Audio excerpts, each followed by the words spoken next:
ईद का दिन था। गांव में सुबह से चहल पहल मची हुई थी। छोटे बड़े सभी लोग नए कपड़े पहने सजे धजे खुशियां मना रहे थे। हर तरफ मिठाइयां और पकवानों की महक फैल रही थी। बच्चों की खुशी का कोई ठिकाना नहीं था। वही बच्चे जो दिन भर नंगे पांव दौड़ते फिरते थे, आज चमचमाते जूते पहने, बालों में तेल लगाए अपनी शान दिखा रहे थे। गांव के बाहर एक बड़ा मैदान था जहां गांव के लोग हर साल ईद की नमाज पढ़ने के लिए इकट्ठा होते थे। चारों तरफ मेले जैसा दृश्य था। ठेले वाले मिठाइयों, खिलौनों और तरह तरह की चीजों से अपनी दुकानें सजाए बैठे थे। हर तरफ हंसी खुशी का माहौल था। उसी गांव में एक छोटा सा बच्चा हामिद भी रहता था। वह लगभग 4-5 साल का था। उसकी माँ का देहांत हो चुका था और उसके पिता भी कई साल पहले दुनिया से चले गए थे। अब वह अपनी दादी अमीना के साथ रहता था। अमीना ही उसके लिए माँ और पिता दोनों थी। हामिद को अमीना ने बड़े लाड प्यार से पाला था, लेकिन गरीबी की मार दोनों पर थी। ईद के इस दिन भी हामिद के पास अच्छे कपड़े और जूते नहीं थे। उसके पास केवल कुछ पुराने कपड़े थे जो अमीना ने साफ करके पहनने लायक बनाए थे। अमीना के पास इतने पैसे नहीं थे कि हामिद के लिए नए कपड़े और खिलौने खरीद सके। अमीना हामिद से कहती, बेटा, ईद पर तुम्हें अच्छे कपड़े नहीं दिला सकती, लेकिन खुदा सब्र करने वालों के साथ है। हामिद अपनी दादी की बात मानता था और कभी शिकायत नहीं करता था। आज भी हामिद सुबह जल्दी उठ गया था। अमीना ने उसे ईदगाह जाने के लिए तैयार किया। हामिद को 5 पैसे मिले थे जो उसके पास ईदी के रूप में थे। ये पैसे अमीना ने बड़ी मुश्किल से जुटाए थे ताकि हामिद मेले में जाकर अपनी पसंद की चीज खरीद सके।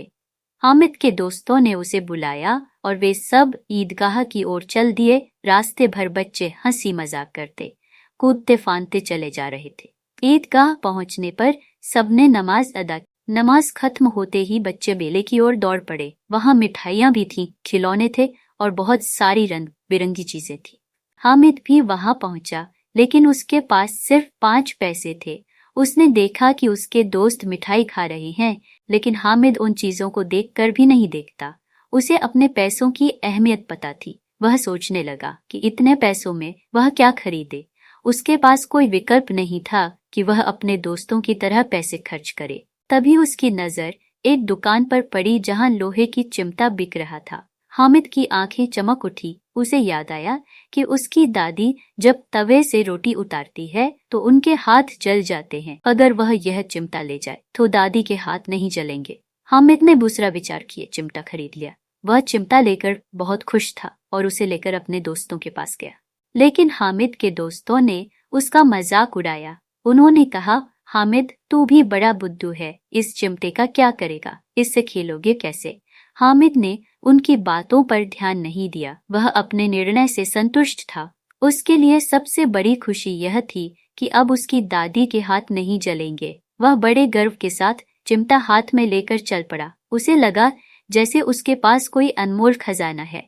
उसके दोस्तों ने खिलौने खरीदे थे, लेकिन हामिद ने अपने प्यार और समझदारी से एक ऐसी चीज खरीदी थी जो उसकी दादी के लिए बेहद काम की। जब हामिद घर पहुंचा तो अमीना उसे देखकर पहले बहुत खुश हुई, लेकिन जब उसने देखा कि हामिद चिमटा लेकर आया है तो उसे थोड़ा गुस्सा भी आया है। वह बोली, हामिद, यह क्या उठा लाया? तू खिलौने नहीं खरीद सकता था, मिठाई नहीं खा सकता था, ये चिमटा क्यों लाया? हामिद ने मुस्कुराते हुए कहा, दादी, जब तुम तवे से रोटी उतारती हो तो तुम्हारे हाथ जल जाते हैं।